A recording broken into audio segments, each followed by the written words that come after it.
दो या दो से अधिक व्यक्तियों द्वारा किसी विषय पर की गई बातचीत संवाद कहलाती है।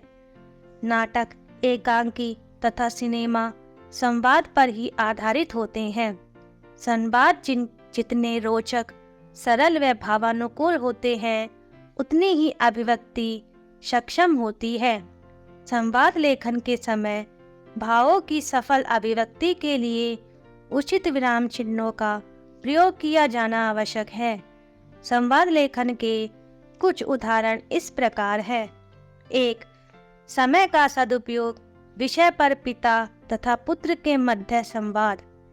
पिता: बेटा, भविष्य, उठो, सुबह हो गई है, कब तक सोते रहोगे? पुत्र: पिताजी, थोड़ी देर और सोने दीजिए, आज तो छुट्टी है। पिता: बेटा, छुट्टी है तो क्या हुआ, आखिर पढ़ाई और घर के अन्य काम तो समय पर ही होने चाहिए। मैंने तुम्हें पहले भी कई बार कहा है कि समय का सदुपयोग करना सीखो। पुत्र: पिताजी, क्या आराम करना समय का दुरुपयोग है? पिता: बेटा, भविष्य, उचित समय पर आराम करना ही शोभा देता है। सूर्योदय के समय सोना या आराम करना तो आलसी लोगों का काम है। पुत्र: अच्छा, पिताजी, मैं अभी उठकर पढ़ाई करता हूँ। पिता: यह भी कोई समय का सदुपयोग नहीं है। पुत्र: वह कैसे? पिता: प्रातः काल उठकर सबसे पहले हाथ मुंह धो, व्यायाम करो, फिर नहा धोकर नाश्ता करो, इसके बाद पढ़ाई करो। समयबद्धता ही समय का सदुपयोग होता है। पुत्र: जी पिताजी, आज से मैं समयबद्धता का पूरा ध्यान रखूंगा। 2. रोहन तथा उसके दादाजी की बातचीत। दादा: चलो बेटा, थोड़ी देर व्यायाम करते हैं। रोहन: दादाजी, सुबह सुबह व्यायाम? दादा: हाँ बेटा, व्यायाम का सही समय सुबह ही होता है।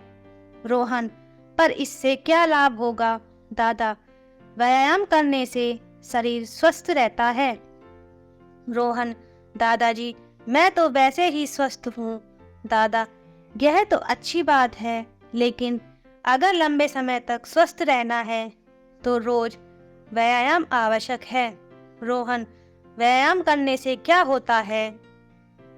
दादा: व्यायाम करने से शरीर की सभी मांसपेशियां क्रियाशील रहती है। रोहन: और क्या होता है? दादा: शरीर में ताजगी व स्फूर्ति पैदा होती है। रोहन: क्या इससे चेहरे पर चमक भी आती है? दादा: हाँ, इससे शारीरिक सौंदर्य तो बढ़ता ही है, शरीर, मन व बुद्धि की शक्ति भी बढ़ती है। रोहन: तो ठीक है दादाजी, आज से हम प्रतिदिन व्यायाम करेंगे। 3. एक छोटी बच्ची का माँ से संवाद। बच्ची: माँ, ये आकाश में क्या चमक रहे हैं? माँ: बेटा, ये तारे हैं। बच्ची: पर माँ, सुबह तो ये नहीं थे, अब कहाँ से आ गए? माँ: बेटा, तारे रात में ही दिखाई देते हैं, ये दिन में नहीं दिखाई देते। बच्ची: क्यों? माँ: सुबह सूरज की रोशनी होती है न, इसलिए ये दिखाई नहीं देते। बच्ची: माँ, एक तारा तोड़ लो ना। माँ: बेटा, ये बहुत दूर है। बच्ची: पर ये तो हमारी छत के ऊपर ही है। माँ: हाँ, वे हमें देखने में पास लगते हैं, परंतु हमसे बहुत दूर है। बच्ची: माँ, कोई तारों की कहानी सुनाओ ना। माँ: पहले आंखें बंद करके लेट जाओ, फिर मैं तुम्हें कहानी सुनाती हूँ। बच्ची: अच्छा माँ।